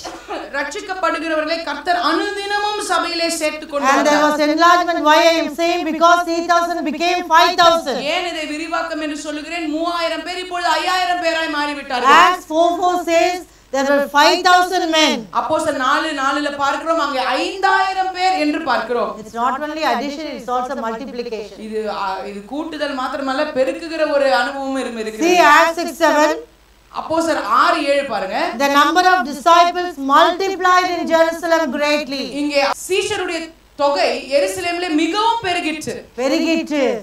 So let us say the disciples or the people in Perambur are going to be multiplied. Hallelujah. சீஷர்களுடைய தொகை பெருகினது போல பெரம்பூர்ல இருக்கிற சபை மக்களுடைய தொகை பெருகிற்று. ஆமென். Hallelujah. Hallelujah. And Acts 5:14 says multitudes of both men and women. இங்கே திரளான ஜனங்கள் புருஷர்களும் ஸ்திரீகளும் விசுவாசம் உள்ளவர்களாகி கர்த்தரிடத்தில் அதிகமாய் சேர்க்கப்பட்டார்கள். So the Lord has already spoken to us regarding our church. As I multiply the flock, I will multiply men like flock. மந்தை பெருகுவதை போல மனுஷர்களை பெருக பண்ணுவேன் என்று கர்த்தர் நமக்கு தீர்க்கதரிசனமாய் சொல்லி இருக்கிறார். That's why God is preparing us to get the fire anointing. ஆகவே தான் இப்படிப்பட்ட அக்கினி அபிஷேகத்தை நாம் பெற்றுக்கொள்ள தேவன் நம்மை ஆயத்தப்படுத்துகிறார். Acts 11:21 a great number turned to the Lord. அப்போஸ்தலர் 11:20ல பாத்தீங்கன்னா திரளான ஜனக்கூட்டம் தேவனிடத்தில் வந்தது என்று So பார்க்கிறோம். the fire produced enlargement. ஆகவே இந்த அக்கினி விரிவாக்கத்தை கொண்டு வந்தது. What are the two kinds? I want to talk to you about two kinds of enlargement which God gave me. ஆண்டவர் எனக்கு கொடுத்த ரெண்டு விதமான குறிப்புகள் இந்த விரிவாக்கத்துல என்னவென்றால், one is expansion of spiritual capacity, ஆவிக்குரிய திறனின் விரிவாக்கம், and secondly இரண்டாவதாக extension of ministerial territory. ஊழியத்தின் எல்லைகளில் விரிவாக்கம். First is expansion of spiritual capacity. It speaks about the personal life, the internal enlargement. முதலாவது நமக்குள்ளாக தனிப்பட்ட முறையில ஆவிக்குரிய திறமைகளின் விரிவாக்கம். And secondly, it is going to be external. It's an extension of ministerial territory. இது வெளிப்பிரகாரமாக நடக்கிறது, ஊழியத்தின் எல்லைகளின் விரிவாக்கம். Let me talk to you about the expansion of spiritual capacity. முதலாவது உள்ளான தனிப்பட்ட ரீதியில் நம்முடைய திறனை விரிவாக்குவதை குறித்து பேசுகிறேன். Spiritual enlargement means expansion of vision, mission and passion. ஆவிக்குரிய விரிவாக்கம் என்று சொல்லும்போது நம்முடைய விருப்பங்கள் கர்த்தர் மேல் நம்ம வைத்திருக்கிற அந்த தரிசனம் அவருடைய அந்த வைராக்கியம் இதிலே நாம் விரிவாவது. It also speaks about abundance, influence. அதிகமாய் பரிபூர்ணமாய் சம்பூர்ணம் அடைவது. Here we see the apostles were prepared by the fire of the Holy Spirit to speak to the people. இங்கே அப்போஸ்தலர்கள் பரிசுத்த ஆவியினுடைய அக்கினி அபிஷேகத்தினால் பயிற்றுவிக்கப்பட்டு ஜனங்களிடத்திலே பேசினார்கள். The fire expands spiritual capacity. இந்த அக்கினியானது என்ன செய்கிறது என்றால் நம்முடைய ஆவிக்குரிய திறமைகளை விரிவாக்குகிறது. Apostles had the boldness to preach. இங்கே அப்போஸ்தலர்கள் தைரியமாய் பிரசங்கித்தார்கள். Peter was once a coward. பேதுரு ஒரு விசை பயந்து நடுங்கினவராய் இருந்தார். Now his talents got sharpened and his capacity to preach expanded. இப்பொழுது ஜனங்களிடத்தில் தைரியமாய் பிரசங்கித்து தேவனுடைய வார்த்தையை சொல்லுகிறார். And sometimes fire will test your limit but also increases your endurance. சில நேரங்கள்ல இந்த அக்கினியானது நம்முடைய நிலை என்ன என்பதை சோதித்து பார்க்கும். ஆனால் அதே நேரத்தில் நம்மை அங்கே திறமை உள்ளவர்களாய் மாற்றும். All our spiritual capacities and talents are going to be expanded. ஆமென். நம்முடைய ஆவிக்குரிய திறன்களை எல்லாம் கர்த்தர் விரிவாக்க போகிறார். அல்லேலூயா. For the blessing of others. எதற்காக விரிவாக்க போகிறார்? மற்றவர்களுடைய ஆசீர்வாதத்திற்காக. And secondly, I told you extension of ministerial territory. இரண்டாவதாக வெளிப்பிரகாரமாக ஊழியத்தின் எல்லைகளை விரிவாக்குதல் என்று சொன்னேன். Fire releases authority for greater territory. இங்கே அக்கினியானது பெரிதான எல்லைகளுக்குள்ளாக நாம் போவதற்கு நமக்கு அதிகாரம் தருகிறது. When we go to a greater territory, when we expand, நாம் விரிவாகி அடுத்த எல்லைகளுக்கு நாம் போகும்போது all the territorial spirits will be against the church. இந்த எல்லை பிசாசுகள் எல்லாம் சபைக்கு விரோதமாக எழும்பி நிற்கும். So only the fire anointing that is upon you will give you the authority to break all the powers of wickedness. அப்படி பட்ட சூழ்நிலையில இந்த பரிசுத்த ஆவியானுடைய அக்கினி அபிஷேகம் தான் இந்த எல்லை பிசாசுகளை முறியடிக்கிற வல்லமையை நமக்கு கொடுக்கும். It is not so easy the church will expand. சபை விரிவாகுவது என்பது அவ்வளவு சுலபமான காரியம் அல்ல. We have experienced at every time he shifted our church. நம்ம சபையை ஒவ்வொரு இடத்துல இருந்து மாற்றும்போது இதை நம்ம அனுபவித்திருக்கிறோம். Let me tell you the church testimony. சபையினுடைய சாட்சியை சொல்லுகிறேன். We had our first church in Park Street. Park ஸ்ட்ரீட்ல முதலாவது திருச்சபை இருந்தது. So many people got saved. அநேகர் ரட்சிக்கப்பட்டார்கள். And the people were so annoyed. அங்க மற்றவர்கள் வந்து அதனால எரிச்சல் அடைந்தார்கள். So they set that thatch hut on fire. அதனால அவங்க என்ன பண்ணாங்கன்னா மேல இருந்த கூரையை வந்து கொளுத்திட்டாங்க. Fully it was burnt up. அது கொளுத்து முழுசுமா எரிஞ்சு போயிடுச்சு. Some of the old believers will know. சில பழைய விசுவாசிகளுக்கு இது தெரியும். It happened on some Monday. இது திங்கட்கிழமை நடக்கிறது. When we received the news, we were really broken when we saw the open sky. அங்க வந்து நாங்க நின்று செய்தியை கேட்ட பிறகு அவங்க வந்து பார்க்கும்போது அவ்வளவு வருத்தமா இருந்தது. மேல கூரை எல்லாம் எரிஞ்சு போச்சு. But as I was standing there, God was reminding me about the previous Sunday service. ஆனா அங்க நான் நின்று கொண்டிருக்கும்போது அதுக்கு முன்னாடி நடந்த ஞாயிற்றுக்கிழமை ஆராதனை குறித்து ஆண்டவர் எனக்கு நினைப்பூட்டினார். And previous Sunday was communion service. அந்த முன்னாடி இருந்த ஞாயிற்றுக்கிழமை ஆராதனை வந்து திருவிருந்து ஆராதனை. As you all know, during the time of communion, we go down or go to see people whether everybody has got the communion. அப்போ திருவிருந்தப்போ நம்ம என்ன செய்வோம்னு தெரியும். கீழ இறங்கி போய் எல்லாருக்கும் திருவிருந்து வந்து விட்டதா என்று பார்ப்போம். But it was a place in the first floor. It was a very small place. அது முதல் மாடியில சின்ன ஒரு இடம். But it was fully packed. அந்த இடம் முழுவதும் நிரம்பி இருந்தது. But I went near the stairs. All the staircase, so many people were sitting that Sunday. அந்த ஞாயிற்றுக்கிழமை பாத்தீங்கன்னா அந்த படிக்கட்டு பக்கத்துல கீழ படிக்கட்டு ஃபுல்லா ஜனங்க உட்கார்ந்து கொண்டிருந்தாங்க. Satan was so what to say பிசாசுக்கு angry. ஒருக்கல கோபம் வந்துருச்சு. Monday kept the fire. திங்கட்கிழமை காலையில நெருப்பு வச்சிட்டான். But I thank for that. Because we went to a bigger place. ஆனா அதுக்காக நான் கர்த்தருக்கு நன்றி செலுத்துகிறேன். அந்த சூழ்நிலையில இருந்தா அத காட்ல ஒரு பெரிய இடத்துக்கு நாங்க போறோம். See how the ministry expands, you must know. Then we went to walk-in place. எப்படி ஊழியம் விரிவானது பாருங்க. அதுக்கு அப்புறம் தான் வாக்கிங் ஸ்பேஸ்க்கு போனோம். But before that, Monday to Saturday, we were literally going from place to place searching for a place of worship. அங்க திங்கட்கிழமையில இருந்து சனிக்கிழமை வரைக்கும் ஒவ்வொரு நாளும் ஆராதனை அடுத்த ஞாயிற்றுக்கிழமை எங்க நடத்துதுன்னு சொல்லி தெரு தெருவா போய் இடத்தை பார்த்து கொண்டு Then finally found a place in the second floor in Walking Street. Walking ஸ்ட்ரீட்ல ரெண்டாவது மாடியில ஒரு இடம் கிடைச்சது. Bigger place, bigger than the previous one. முன்னாடி இருந்த இடத்தை விட கொஞ்சம் பெரிய இடம். And God added souls in that area. Maybe God took us for that purpose. அந்த இடத்துல இருக்கிற ஜனங்களை கர்த்தர் கூட்டி சேர்த்தார். So many souls around Walking Street were added. Walking street பக்கத்துல இருக்கிற अनेक ஜனங்க சபையில சேர்க்கப்பட்டாங்க. All rented place only. எல்லாம் வாடகைக்கு இருந்த இடங்கள் தான். I was so happy. At least though we are in second floor, but at least we are having a place of worship. அப்ப ரொம்ப சந்தோஷமா இருந்தது. நாங்க இரண்டாவது மாடியில இருந்தாலும் ஒரு இடம் இருக்கே அப்படின்னு நாங்க சந்தோஷப்பட்டோம். Suddenly one day rain came. திடீர்னு ஒரு நாள் மழை வந்துச்சு. Here and there it's all dripping. அங்க மழை வரும்போது பாத்தீங்கன்னா அங்க இங்கன்னு எல்லாம் மழை தண்ணி உள்ள வர ஆரம்பிச்சது. But we cannot close down the service. We just had the service and we went home.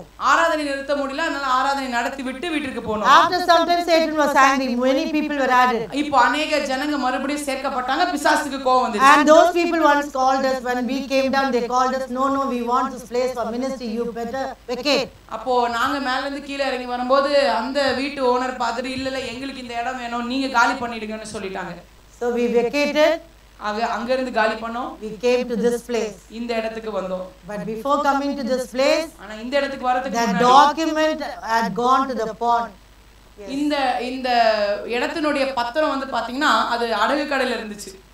So every day we have to go to that place and go to the bank and ask those people to release the document. அதனால நாங்க daily போய் பேங்க்ல போயிட்டு அந்த பத்திரத்தை நீங்க எங்களுக்கு கொடுங்கன்னு சொல்லி கேட்க வேண்டியது. That's how the territory got expanded. இப்படி தான் எல்லை கொஞ்சம் கொஞ்சமாய் விரிவாக்கப்பட்டது. But during those times the fire of the Lord was stirring up our hearts. ஆனால் அப்படிப்பட்ட நேரங்களில் எல்லாம் கர்த்தருடைய அக்கினிமயமானவர் எங்களுடைய இருதயத்தை அப்படியே கொழுந்து விட்டு எரிய பண்ணி கொண்டே இருந்தார். So always fire burns fear. அங்கே அக்கினியானது பயத்தை எரிக்கிறது. Fire burns faith. அது மாத்திரமல்ல அக்கினியானது விசுவாசத்தை பிறப்பிக்கிறது. I want to tell you, holy fire always give us early revival. பரிசுத்த அக்கினி எப்பொழுதுமே நமக்கு சீக்கிரத்திலே ஒரு எழுப்புதலை கட்டளையிடும். And revival brings enlargement. அந்த எழுப்புதல் நமக்கு விரிவாக்கத்தை கொண்டு வரும். So better be ready. ஆகவே ஆயத்தமா இருப்போம். God gave me one sentence. ஆண்டவர் ஒரு வாக்கியத்தை எனக்கு கொடுத்தார். Fire transforms your nature. இந்த அக்கினியானது நம்முடைய சுபாவத்தை மாற்றுகிறது. In order to nurture the increase. இந்த விரிவாக்கத்தை நீங்கள் போஷிப்பதற்காக உங்களுடைய சுபாவத்தை அது மாற்றுகிறது. Then thirdly, மூன்றாவதாக fire for empowerment. வல்லமைப்படுத்துவதற்காக நம்மை வல்லமை ஆக்குவதற்காக கொடுக்கப்படுகிற அக்கினி. So I was sharing about divine empowerment with the Anglo-Indian sisters last month. போன மாதத்துல ஆங்கிலோ-இந்தியன் சிஸ்டர்ஸ் கூட இந்த குறிப்பை குறித்து பேசிக் கொண்டிருந்தேன்.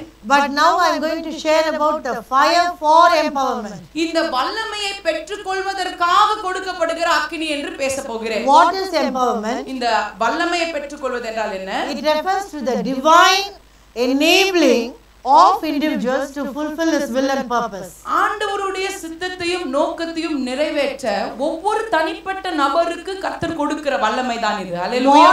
Yes, what we cannot do with our strength, the fire of God will enable you to do it. நம்முடைய சுய பலத்தினால் நாம் செய்ய முடியாததை பரிசுத்த ஆவியானவருடைய அக்கினியின் வல்லமையினால் நாம் செய்யும்படி கர்த்தர் நம்மை வைக்கிறார். So in order to receive the empowerment, ஆகவே இந்த வல்லமையை நாம் பெற்றுக்கொள்வதற்கு what kind of fire we need? எப்படிப்பட்ட அக்கினி வேண்டும்? This fire for empowerment will give us passion for God. தேவனுக்கென்று ஊழியம் செய்ய ஒரு விருப்பத்தை இந்த அக்கினி நமக்கு கொடுக்கும். As the fire comes upon us, we receive power. இந்த அக்கினி நம்ம மேல் வரும்போது நமக்கு வல்லமை வருகிறது. And we get new passion. ஒரு புதிய விருப்பம் நம்முடைய இதயத்துல வர வேண்டும். We get new burden for souls. புதிய ஒரு பாரம், அழிந்து போகிற ஆத்மாக்களுக்காக புதிய பாரம் வர வேண்டும். Previously you would have met your neighbors already, you would have met them. முன்பதாக உங்களுடைய அயலார் அக்கம் பக்கம் வீட்டினரை நீங்கள் சந்தித்திருப்பீர்கள். You would have passed by them. அவளை பார்த்து நீங்க கடந்து போயிருப்பீர்கள். Maybe they passed by your houses. இல்லையென்றால் உங்களை கடந்து அவர்கள் போயிருப்பார்கள். But now you will get a new burden to share the gospel to them. ஆனால் இப்பொழுதோ அக்கினியை பெற்றுக்கொண்ட பிறகு ஒரு புது பாரம் வரும். அவர்களை பார்த்த உடனே சுவிசேஷத்தை சொல்ல வேண்டும் என்ற பாரம் வரும். So what this fire for empowerment will do? அப்போ இந்த வல்லமை ஊட்டுகிற அக்கினி உங்களை என்ன செய்யும்? It will activate all the spiritual gifts and talents within you. கர்த்தர் உங்களுக்கு கொடுத்திருக்கிற ஆவிக்குரிய வரங்களையும் வல்லமைகளையும் செயல்படுத்த வைக்கும். So I want to tell you, fire is a symbol of divine empowerment. ஆகவே அக்கினி என்பது தெய்வீக வல்லமையை நீங்கள் பெற்றுக்கொள்வதற்கு ஒரு அடையாளமாய் இருக்கிறது. So what is the result of this empowerment? அப்போ இந்த வல்லமை பெற்றுக்கொள்ளுகிற அக்கினியின் விளைவு என்ன? We get confidence and effectiveness in ministry. நமக்கு ஒரு தைரியம் கிடைக்கிறது. நம்முடைய ஊழியத்திலே ஒரு முன்னேற்றம் இருக்கும். There will be a personal growth in character. நம்முடைய சுபாவத்திலே ஒரு வளர்ச்சி இருக்கும். We get new courage to fulfill God's calling. கர்த்தருடைய அழைப்பை நிறைவேற்ற ஒரு புது தைரியம் நமக்கு உண்டாகும். Do you know the purpose of this empowerment? இந்த வல்லமையை கர்த்தர் நமக்கு கொடுக்கிறதன் நோக்கம் என்ன தெரியுமா? To be witnesses for His glory. அவருடைய நாமத்தின் மகிமைக்கென்று சாட்சிகளாய் To proclaim Christ. அவர் கிறிஸ்துவை பிரகடனம் பண்ண. To glorify God. கர்த்தரை மகிமைப்படுத்த. To advance God's kingdom. கர்த்தருடைய ராஜ்யத்தை பிரசித்திப்படுத்த. To transform others' lives. மற்றவருடைய வாழ்க்கையை மாற்ற.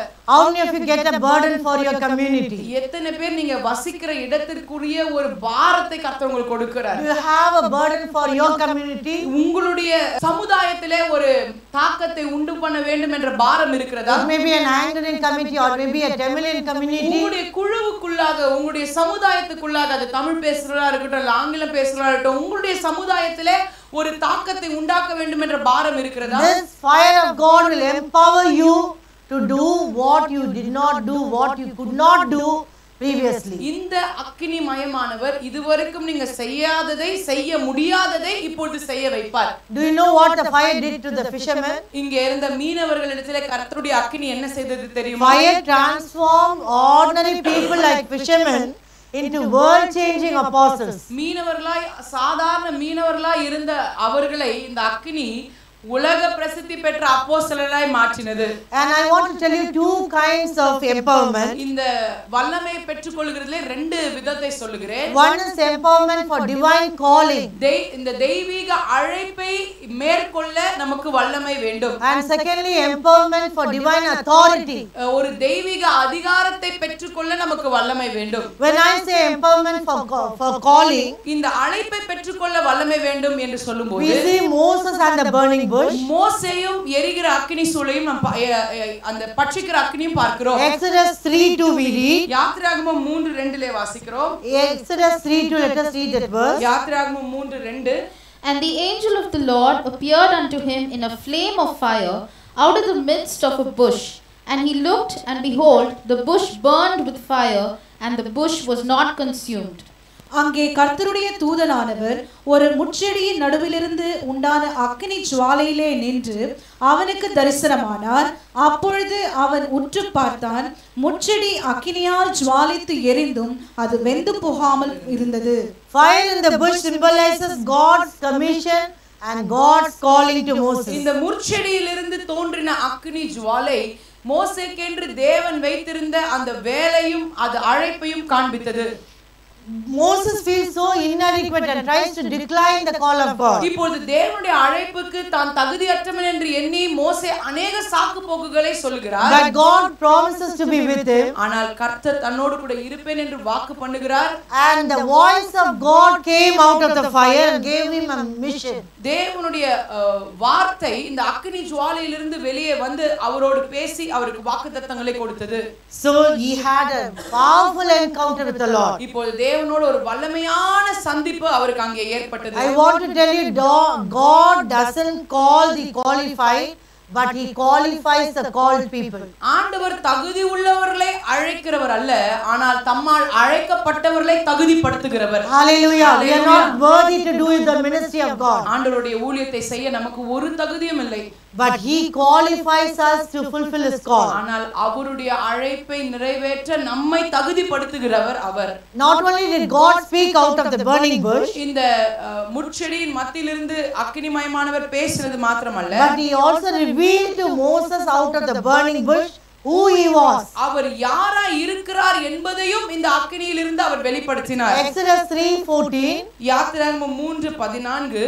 God said unto Moses, Exodus 3:14. அதற்கு தேவன் இருக்கிறவராக இருக்கிறேன் என்று மோசேயுடனே சொல்லி, God said unto Moses, I am that I am. இருக்கிறவராகவே இருக்கிறேன் என்று மோசேயிடத்துல சொல்லுகிறார். When we see the word I am, it means God is a source of strength and assurance.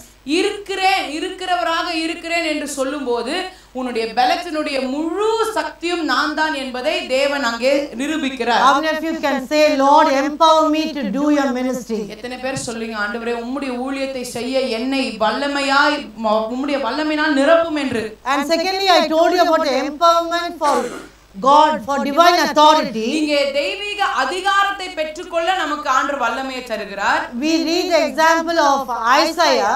ஏசாயாவை குறித்த உதாரணத்தை பார்க்கிறோம். You can read in respective homes Isaiah chapter 6 1-7. ஏசாயா 6ஆம் அதிகாரம் 1-7 வசனங்கள். But in verse 6 we read, 6ஆம் வசனத்திலே பார்க்கிறோம். Then flew one of the seraphims unto me, having a live coal in his hand. I want to call this as a coal of fire. And he touched Isaiah's lips. அப்போது சேராபீன்களில் ஒருவன் பலிபீடத்தில் இருந்து தன் கையிலே பிடித்த குறட்டால் ஒரு நெருப்பு தழலை எடுத்து என்னிடத்தில் பறந்து வந்து, And he said, Thy iniquity is taken away, thy sin purged. உன்னுடைய அக்கிரமம் நீங்கி உன்னுடைய பாவம் நிவர்த்தியானது என்று சொன்னான்.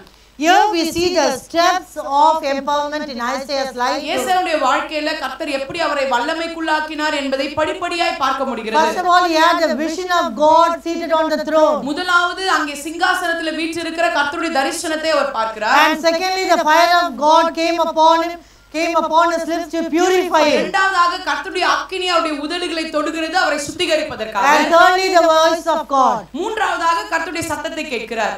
Asking whom I will send. யாரை அனுப்புவேன் என்ற அந்த சத்தத்தை அவர் கேட்கிறார். And fourthly, the mission of God. நான்காவதாக அவர் தேவனுடைய வேலை அவருக்கு கொடுக்கப்படுகிறது. And here Isaiah accepts the call of God and says, Here I am, send me. இங்கே ஏசாயா தீர்க்கதரிசி கர்த்தருடைய அழைப்பை ஏற்றுக்கொண்டு இதோ இருக்கிறேன் என்னை அனுப்பும் என்று சொல்லுகிறார். So Isaiah 6:8 we read. ஏசாயா 6:8 பார்க்கிறோம். Here after the fire of God, the voice of God came as a burden. Whom shall I send? Who will go for us? யாரை நான் அனுப்புவேன், யார் நமது காரியமாய் போவான் என்ற உரைக்கிற ஆண்டவருடைய சத்தத்தை கேட்டேன். After his lips were purged by the fire, இங்கே அக்கினியினாலே உதடுகள் சுத்திகரிக்கப்பட்ட பிறகு he was able to accept the call. இந்த அழைப்பை ஏசாயாவினால் ஏற்க முடிந்தது. So empowerment comes only after purification. ஆகவே வல்லமை எப்பொழுது வருகிறது என்றால் சுத்திகரிப்புக்கு பிறகுதான் வல்லமை I வருகிறது. want to tell you two requirements are there for empowerment. இந்த வல்லமை பெற்றுக்கொள்ள ரெண்டு தகுதிகள் வேண்டும். One is purity and another one is perpetuity. ஒன்று சுத்திகரிப்பு, இரண்டாவது தொடர்ந்தேச்சியாய் அதை செய்வது. So God's empowerment delegates authority only after purity. ஆகவே தேவனுடைய வேலை அழைப்பு எப்பொழுது வரும் என்றால் சுத்திகரிப்புக்கு பிறகுதான். And secondly, God's empowerment will delegate authority once you are on fire for the Lord, continuous fire for the தேவனுக்கு Lord. தொடர்ச்சியாக அந்த அக்கினி அபிஷேகத்தின் வல்லமையின் நிலையில நீங்கள் இருக்கும்போது கர்த்தர் உங்களுக்கு அந்த அதிகாரத்தை தருகிறார். That's why Leviticus 6:12 says. ஆகவே தான் லேவியராகமம் 6:12 சொல்கிறது. And you can read in 13, the fire shall be burning upon the altar, it shall never go out. அந்த பலிபீடத்தின் மேல் அக்கினி அவிழ்த்து படக்கூடாது, அது எரிந்து கொண்டே இருக்க வேண்டும். How the fire will burn on forever? எப்படி அது எரிந்து கொண்டே இருக்க முடியும்? The answer is found in verse 12. 12ஆம் வசனத்திலே பதில் இருக்கிறது. The priest shall burn wood on it every morning. ஒவ்வொரு நாளும் காலை வேளையில ஆசாரியன் அதிலே விறகுகளை வைக்க வேண்டும், கட்டைகளை வைக்க வேண்டும். That wood speaks of self and humanity. அந்த கட்டை என்று சொல்லும்போது அது சுயம், மனித தன்மை அது காண்பிக்கிறது. So as you give yourself, your humanity or your self life to be put to death, to be burnt in the fire, then your fire will burn continually. ஆகவே நம்முடைய சுயத்தை பலிபீடத்தின் மேல் ஒவ்வொரு நாளும் வைக்க அது தொடர்ந்து அக்கினியினாலே எரிந்து கொண்டே இருக்கும். The more you keep the wood, the more the fire will burn brightly and also continuously. எவ்வளவு அதிகமாய் அந்த கட்டைகளை வைக்கிறார்களோ அவ்வளவு அதிகமாய் நெருப்பானது ஜுவாலித்து எரிந்து கொண்டே இருக்கும். So I want to tell you, empowerment by fire is not for only for impact. ஆகவே இந்த அக்கினியானது ஏதோ ஒரு தாக்கத்தை ஏற்படுத்துவதற்காக மாத்திரமல்ல, for impact. தாக்கத்தை ஏற்படுத்துவதற்காகவே இந்த அக்கினி கொடுக்கப்படுகிறது. Empowerment by fire is for impact and not just enact. இந்த அக்கினியானது ஏதோ ஒரு தாக்கத்தை நம்முடைய வாழ்க்கையில கொண்டு வருவதற்காகவே கொடுக்கப்படுகிறது. ஏதோ வெளிப்பிரகாரமான ஒரு காட்சியை கொடுப்பதற்காக மாத்திரமல்ல. See, in conclusion, let me tell you to Luke 12:49. லூக்கா 12:49 வசனத்தை கடைசியாக The word of God says, I am come to send fire on the earth. God wants to send fire upon your talents, upon your Bible reading, upon your prayer life. பூமியின் மேல் அக்கினியை போட வந்தேன் என்று ஆண்டவர் சொல்லுகிறார். அக்கினி என்பது பூமியில போட வந்தேன் என்று சொல்லும்போது உங்க மேல, உங்க ஜெப வாழ்க்கையின் மேல, உங்க வேத வாசிப்பின் மேல. So only this fire purifies us and prepares us to meet the Lord. இந்த அக்கினி தான் நம்மை சுத்திகரித்து நாம் தேவனை தரிசிக்க நம்மை ஆயத்தப்படுத்துகிறது. We know about 2 Kings 2:11 says, 2 ராஜாக்கள் 2:11 சொல்லுகிறது. let us read the final verse. அந்த கடைசி வசனத்தை வாசிக்கலாம். 2 ராஜாக்கள் 2:11. It speaks about Elijah being taken away. எலியா எடுத்துக்கொள்ளப்படுகிற சம்பவத்தை குறித்து அங்கே பார்க்கிறோம். And it came to pass, as they still went on and talked, that behold, there appeared a chariot of fire and horses of fire, and parted them both asunder, and Elijah went up by a whirlwind into heaven. அவர்கள் பேசிக்கொண்டு நடந்து போகையில் இதோ அக்கினி ரதமும் அக்கினி குதிரைகளும் அவர்கள் நடுவாக வந்து இருவரையும் பிரித்தது. எலியா சுழல் காற்றிலே பரலோகத்திற்கு ஏறி போனான். And here we see through the chariot of fire Elijah was taken up. அங்கே அக்கினி ரதங்கள், அக்கினி குதிரைகள் அவருக்கு நடுவாக வந்தது. சுழல் காற்றிலே எலியா பரலோகத்திற்கு ஏறி போனார். So when you compare Luke 12:49 and 2 Kings 2:11, லூக்கா 12:49யும் 2 ராஜாக்கள் 2:11யும் நீங்கள் ஒப்பிட்டு பார்க்கும்போது, when we are on this earth, நாம் இந்த உலகத்திலே வாழ்ந்து கொண்டதனால Lord sends down fire upon us, ஆண்டவர் நம்ம மேல அக்கினியை அனுப்புகிறார். and this fire purifies us, இந்த அக்கினி நம்மை சுத்திகரித்துக் கொண்டே இருக்கிறது. and it prepares us to be taken up with the Lord. எதற்காக நம்மை சுத்திகரிக்கிறது என்று சொன்னால், ஆண்டவர் வரும்போது அவரோடு கூட நம்ம எடுத்துக்கொண்டு செல்வதற்காக. Just like Elijah was taken up by a chariot of fire, எப்படி எலியா இங்க அக்கினி ரதங்களினாலே பரலோகத்திற்கு கொண்டு செல்லப்பட்டாரோ, only the fire anointing that is upon you உங்க மேல இருக்கிற இந்த அக்கினி அபிஷேகம் தான் will enable you to be caught up with the Lord. தேவனோடு கூட நீங்கள் எடுத்துக்கொள்ளப்படுவதற்கு இந்த அக்கினி அபிஷேகம் தான் உங்களுக்கு Hallelujah. Let us stand up to our feet and let us commit our life. எல்லாரும் எழுந்து நின்று நம்முடைய வாழ்க்கையை அர்ப்பணிப்போமா? Hallelujah. We need fire of the Holy Spirit for 3 purposes. பரிசுத்த ஆவியானவருடைய அக்கினி நமக்கு 3 காரணங்களுக்காக தேவை. First of all, fire for encouragement. முதலாவது நம்மை தைரியப்படுத்துவதற்காக பரிசுத்த அக்கினி நமக்கு வேண்டும். Are you downhearted, dear sister? அருமையான சகோதரிகளே, மன சோர்விலே நீங்கள் காணப்படுகிறீர்களா? Are you facing problems in your life or in your ministry? வாழ்க்கையில பிரச்சனைகள், ஊழியத்துல பிரச்சனைகளை சந்தித்துக் கொண்டிருக்கிறீர்களா? The Lord says, I will rekindle the fire for encouraging you. கர்த்தர் உங்களை பார்த்து சொல்கிறார், நான் மீண்டுமாக இந்த அக்கினி அபிஷேகத்தை உங்களுடைய வாழ்க்கையில புதுப்பிக்கிறேன். And secondly, fire for enlargement. இரண்டாவதாக விரிவாக்கத்திற்கு உண்டான அக்கினி. It is going to be a personal enlargement in your spiritual life, and also it's going to be an external church expansion. உங்களுடைய தனிப்பட்ட ஆவிக்குரிய வளர்ச்சியின் விரிவாக்கமாகவும் அது இருக்கலாம். அது மாத்திரமல்ல, சபையின் வெளிப்பிரகாரமான விரிவாக்கமாகவும் அது இருக்கலாம். And thirdly, it's a personal empowerment from the Lord. மூன்றாவதாக தனிப்பட்ட ரீதியிலே கர்த்தருடைய வல்லமையை பெற்றுக்கொள்வது. Let us all open our mouth and ask the Lord, வாயை திறந்து நாம் ஆண்டவரை பார்த்து கேட்போம், I ஆண்டவரே, need the fire of the Holy Spirit. பரிசுத்த ஆவியின் அக்கினி அபிஷேகம் எனக்கு வேண்டும். Hallelujah. Hallelujah. நாம் ஜெபிப்போம். அன்பான பிதாவே, ஆண்டவரே, இந்த அருமையான நேரத்துக்காக நன்றியோடு ஸ்தோத்திரிக்கிறோம். கர்த்தாவினுடைய வார்த்தையை பகிர்ந்து கொடுத்து, கர்த்தாவே, உடைய வல்லமையினால் அக்கினியினால் எங்களை நிரப்பியிருக்கிறேன் நாங்கள் விசுவாசிக்கிறோம். ஆண்டவரே, எங்களுடைய ஊழியத்திலும் கர்த்தாவே தனிப்பட்ட வாழ்க்கையிலும் கர்த்தாவே ஒரு பெரிய உற்சாகத்தின் ஆவினால் நிரப்போ. ஆண்டவரே, ஒரு பெரிய விரிவாக்கத்தை எங்களுடைய ஊழியத்தில் கட்டளையிடும். கர்த்தாவே, ஒவ்வொருவரையும் தனிப்பட்ட ரீதியிலே கர்த்தாவே நீர் வல்லமைப்படுத்தி ஊழியத்துக்கென்று பயன்படுத்துவீராக. இயேசு கிறிஸ்துவின் நாமத்தில் வேண்டுகிறோம் ஜீவன நல்ல பிதாவே, ஆமீன். என் ஆத்துமாவே கர்த்தரை ஸ்தோத்திரி, என் முழுமையுடைய பரிசுத்த நாமத்தை சோத்திரி. என் ஆத்துமாவே கர்த்தரை சோத்திரி. கர்த்தர் செய்த சகல உபகாரங்களையும் மறவாதே. ஆமென்.